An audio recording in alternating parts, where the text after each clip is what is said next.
क्या आप जानते हैं कि भारत की पौराणिक नदी सरस्वती केवल एक कथा नहीं बल्कि एक भूगर्भीय रहस्य भी है। एक नदी जो वेदों में पूजनीय थी, जिसका जल ज्ञान और बुद्धि का प्रतीक माना जाता था, लेकिन जो समय के साथ लुप्त हो गई। आज हम आपको लिए चलते हैं एक अद्भुत यात्रा पर, जहां हम प्राचीन शास्त्रों, ऐतिहासिक प्रमाणों और आधुनिक विज्ञान के आधार पर इस नदी की सच्चाई को समझने की कोशिश करेंगे। क्या सरस्वती वास्तव में अस्तित्व में थी? क्या इसका जल आज भी कहीं प्रवाहित हो रहा है? आइए इस रहस्य को जानते हैं। सरस्वती एक पौराणिक नदी जिसकी चर्चा वेदों में भी है। इसे पलाक्षवती, वेद स्मृति, वेदवती भी कहते हैं। ऋग्वेद में सरस्वती का अन्वती तथा उदकवती के रूप में वर्णन आया है। यह नदी सर्वदा जल से भरी रहती थी और इसके किनारे अन्न की प्रचुर उत्पत्ति होती थी। कहते हैं यह नदी हिमाचल में सिरमौर राज्य की पर्वतीय भाग से निकलकर अंबाला तथा कुरुक्षेत्र, केतल होती हुई पटियाला राज्य में प्रविष्ट होकर सिरसा जिले की दृष्टदती नदी में मिल गई थी। प्राचीन काल में इस शामिल नदी ने राजपुताना के अनेक स्थलों को जलसिक्त कर दिया था। यह भी कहा जाता है कि प्रयाग के निकट तक आकर यह गंगा तथा यमुना में मिलकर त्रिवेणी बन गई थी। कालांतर में ये इन सब स्थानों से तिरोहित हो गई। फिर भी लोगों की धारणा है कि प्रयाग में वह अब भी अंत सलीला होकर बहती है। मनु संहिता में स्पष्ट है कि सरस्वती और दशदती के बीच का भूभाग ही ब्रह्मावर्त कहलाता था। सरस्वती नदी पौराणिक हिंदू ग्रंथों तथा ऋग्वेद में वर्णित मुख्य नदियों में से एक है। ऋग्वेद के नदी सूक्त के एक मंत्र में सरस्वती नदी को यमुना के पश्चिम और सतलुज के पूर्व में बहती हुई बताया गया है।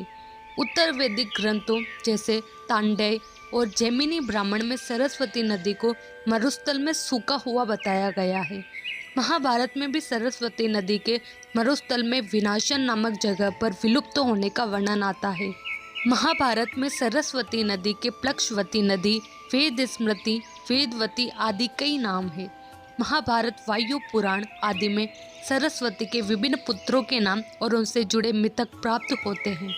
महाभारत के शल्य पर्व, शांति पर्व या वायु पुराण में सरस्वती नदी और दत्तीची ऋषि के पुत्र संबंधी मिथक थोड़े थोड़े अंतरों से मिलते हैं और उन्हें संस्कृत महाकवि बाणभट्ट ने अपने ग्रंथ हर्षचरित में विस्तार दे दिया है।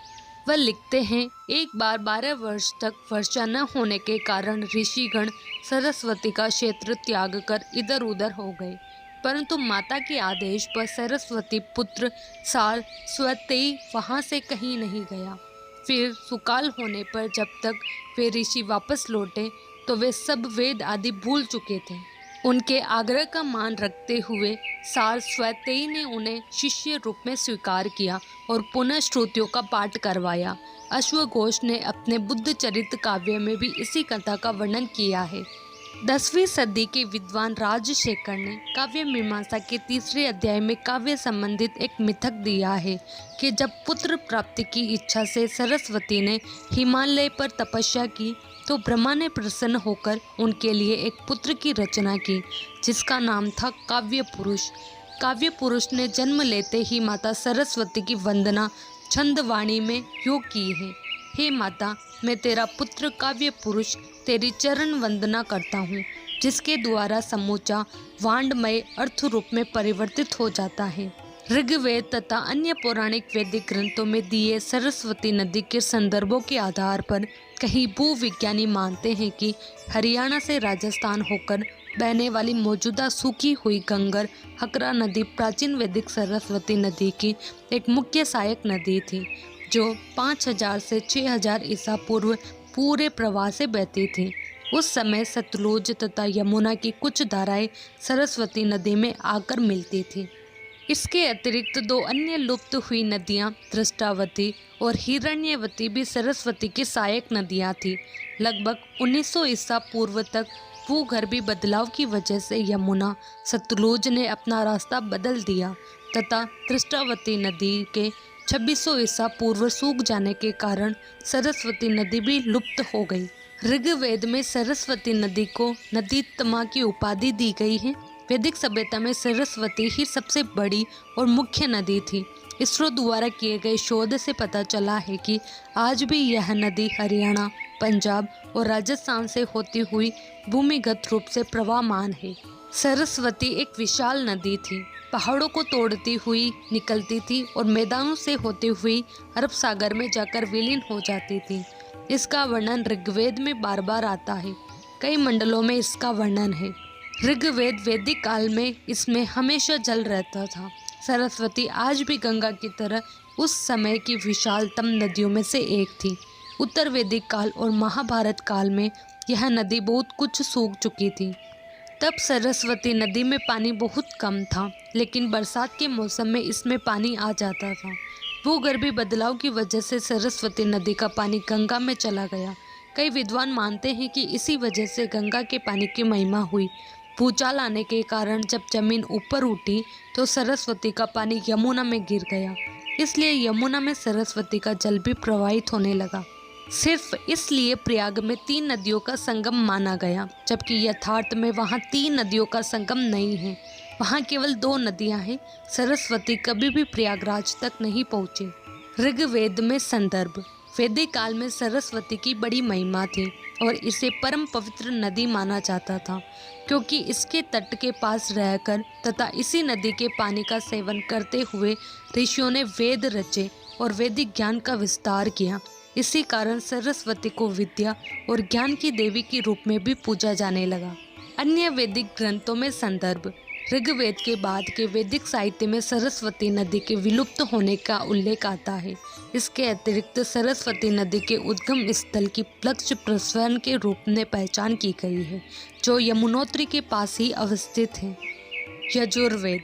यजुर्वेद की वाज स्नेह संहिता में कहा गया है कि 5 नदियाँ अपने पूरे प्रवाह के साथ सरस्वती नदी में प्रविष्ट होती है। ये 5 नदियाँ पंजाब की सतलुज, रावी, व्यास, चेनाब और दृष्टावती हो सकती है। 5 नदियों के संगम के सूखे हुए अवशेष राजस्थान के बाड़मेर या जैसलमेर के निकट पंचभद्र तीर्थ पर देखे जा सकते हैं। रामायण। वाल्मीकि रामायण में भरत के कैकेयी देश से अयोध्या आने के प्रसंग में सरस्वती और गंगा को पार करने का वर्णन है। महाभारत में शल्य पर्व के 35वें से 54वें अध्याय तक सविस्तार दिया गया है। इन स्थानों की यात्रा बलराम ने की थी। जिस स्थान पर मरुभूमि में सरस्वती लुप्त हो गई थी उसे विंशन कहते हैं। महाभारत में तो सरस्वती नदी का उल्लेख कई बार किया गया है।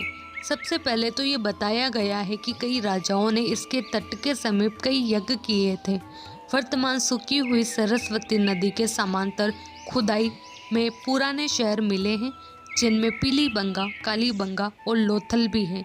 यहाँ कई यज्ञ कुंडों के अवशेष भी मिले हैं, जो महाभारत में वर्णित तथ्य को प्रमाणित करते हैं। महाभारत में यह भी वर्णन आता है कि निषादों और मलेच्छों से द्वेष होने के कारण सरस्वती नदी ने इनके प्रदेशों में जाना बंद कर दिया, जो इनके सूखने की प्रथम अवस्था को दर्शाती है। साथ ही यह भी वर्णन मिलता है कि सरस्वती नदी मरुस्थल में विनाशन नामक स्थान पर लुप्त होकर किसी स्थान पर फिर प्रकट होती है। महाभारत में वर्णन आता है कि ऋषि वशिष्ठ सतलुज में डूबकर आत्महत्या का प्रयास करते हैं, जिससे नदी 100 धाराओं में टूट जाती है। यह तथ्य सतलुज नदी के अपने पुराने मार्ग को बदलने की घटना को प्रमाणित करता है, क्योंकि प्राचीन वैदिक काल में सतलुज नदी सरस्वती में ही जाकर अपना प्रवाह छोड़ती थी। बलराम जी द्वारा इसके तट के समांतर प्लक्ष पेड़ के प्रभास क्षेत्र तक की गई तीर्थ यात्रा का वर्णन भी महाभारत में आता है। महाभारत के अनुसार कुरुक्षेत्र तीर्थ सरस्वती नदी के दक्षिण और दृष्टावती नदी के उत्तर में स्थित है। पुराण में संदर्भ। सिद्धपुर, गुजरात सरस्वती नदी के तट पर बसा हुआ है। पास ही बिंदुसर नामक सरोवर है, जो महाभारत का विंशन हो सकता है। यह सरस्वती मुख्य सरस्वती की ही धारा जान पड़ती है। यह कच्छ में गिरती है, किंतु मार्ग में कई स्थानों पर लुप्त हो जाती है। सरस्वती का अर्थ है सरोवरों वाली नदी, जो इनके छोड़े हुए सरोवरों से सिद्ध होता है। उद्गम स्थल तथा विलुप्त होने के कारण। महाभारत में मिले वर्णन के अनुसार सरस्वती नदी हरियाणा में यमुना नगर से थोड़ा ऊपर और शिवालिक पहाड़ियों से थोड़ा सा नीचे आदि बद्री नामक स्थान से निकलती थी। आज भी लोग इस स्थान को तीर्थ स्थल के रूप में मानते हैं और वहां जाते हैं। किंतु आज आदि बद्री नामक स्थान से बहने वाली नदी बहुत दूर तक नहीं जाती। एक पतली धारा की तरह जगह जगह दिखाई देने वाली इस नदी को ही लोग सरस्वती कह देते हैं। वैदिक और महाभारत कालीन वर्णन के अनुसार इस नदी के किनारे ब्रह्मावर्त था, कुरुक्षेत्र था, लेकिन आज वहाँ जलाशय है। जब नदी सूखती है तो जहाँ जहाँ पानी गहरा होता है वहाँ वहाँ तालाब या झीलें रह जाती हैं और ये तालाब और झीलें अर्धचंद्राकार शक्ल में पाई जाती हैं। आज भी कुरुक्षेत्र में ब्रह्म सरोवर या पहवा में इस प्रकार के अर्धचंद्राकार सरोवर देखने को मिलते हैं, लेकिन ये भी सूख गए हैं। लेकिन ये सरोवर प्रमाण है कि उस स्थान पर कभी कोई विशाल नदी बहती रही थी और उसके सूखने के बाद वहाँ विशाल झीलें बन गई। भारतीय पुरातत्व परिषद के अनुसार सरस्वती का उद्गम उत्तरांचल में रूपण नाम के हिमनद से होता था। रूपण ग्लेशियर को अब सरस्वती ग्लेशियर भी कहा जाने लगा है। नेतवार में आकर यह हिमनद जल में परिवर्तित हो जाता था, फिर जलधार के रूप में आदि बद्री तक सरस्वती बहकर आती थी और आगे चली जाती थी। वैज्ञानिक और भूगर्भीय खोजों से पता चला है कि किसी समय इस क्षेत्र में भीषण भूकंप आए, जिसके कारण जमीन के नीचे के पहाड़ ऊपर उठ गए और सरस्वती नदी का जल पीछे की ओर चला गया। वैदिक काल में एक और नदी दृष्टद्युति का वर्णन भी आता है। यह सरस्वती नदी की सहायक नदी थी। यह भी हरियाणा से होकर बहती थी। कालांतर में जब भीषण भूकंप आए और हरियाणा तथा राजस्थान की धरती नीचे पहाड़ ऊपर उठे तो नदियों के बहाव की दिशा बदल गई। दृष्टद्युति नदी, जो सरस्वती नदी की सहायक नदी थी, उत्तर और पूर्व की ओर बहने लगी। इसी दृष्टद्युति को अब यमुना कहा जाता है। इसका इतिहास 4000 वर्ष पूर्व माना जाता है। यमुना पहले चंबल की सहायक नदी थी। बहुत बाद में यह प्रयागराज में गंगा से जाकर मिली। यही वह काल था जब सरस्वती का जल भी यमुना में मिल गया। ऋग्वेद काल में सरस्वती समुद्र में गिरती थी, जैसा आगे भी कहा जा चुका है। प्रयाग में सरस्वती कहीं नहीं पहुंची। भूचाल आने के कारण जब जमीन ऊपर उठी तो सरस्वती का पानी यमुना में गिर गया। इसलिए यमुना में यमुना के साथ सरस्वती का जल भी प्रवाहित होने लगा। केवल इसलिए प्रयाग में 3 नदियों का संगम माना गया, जबकि भूगर्भीय यथार्थ में वहाँ 3 नदियों का संगम नहीं है। वहाँ केवल 2 नदियाँ हैं। सरस्वती कभी भी प्रयागराज तक नहीं पहुँची। सरस्वती नदी एक नदी जो वेदों में ज्ञान की धार बहाती थी, जो ऋषियों मुनियों की साधना स्थली थी और जिसका पानी केवल जीवन ही नहीं बल्कि संस्कृति और सभ्यता को भी सींचता था। आज भी वैज्ञानिक अनुसंधान, उपग्रह चित्रण और भूगर्भीय अध्ययन इस बात के संकेत देते हैं कि सरस्वती कभी वास्तविक थी और संभवतः कहीं न कहीं उसकी धाराएं अब भी बह रही है। क्या भविष्य में इस खोई हुई नदी को फिर से खोजा जा सकेगा? क्या यह हमारी आस्था और विज्ञान के संगम का सबसे बड़ा प्रमाण बन सकती है? यह प्रश्न अभी भी अनुत्तरित है, लेकिन एक बात तय है, सरस्वती केवल एक नदी ही नहीं थी, वह हमारी विरासत थी और हमारी जड़ों से जुड़े रहने का एक संदेश भी।